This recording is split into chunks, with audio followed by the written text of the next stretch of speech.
দলের সিদ্ধান্ত না মেনে দ্বিতীয় ধাপের উপজেলা নির্বাচনে প্রার্থী হওয়ায় আরও ৬১ নেতাকে বহিষ্কার করেছে বিএনপি। শনিবার দলের জ্যেষ্ঠ যুগ্ম মহাসচিব রুহুল কবির রিজভী স্বাক্ষরিত সংবাদ বিজ্ঞপ্তিতে কথা জানানো হয়।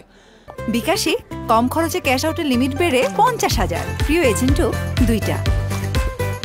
বিজ্ঞপ্তিতে বলা হয়, আগামী ২১শে মে অনুষ্ঠিত হতে যাওয়া দ্বিতীয় ধাপের উপজেলা নির্বাচনে দলীয় সিদ্ধান্ত অমান্য করে বিএনপির যেসব নেতা চেয়ারম্যান, ভাইস চেয়ারম্যান পদে প্রতিদ্বন্দ্বিতা করছেন তাদেরকে বিএনপির প্রাথমিক সদস্য পদ সহ সব পর্যায়ের পদ থেকে বহিষ্কার করা হয়েছে।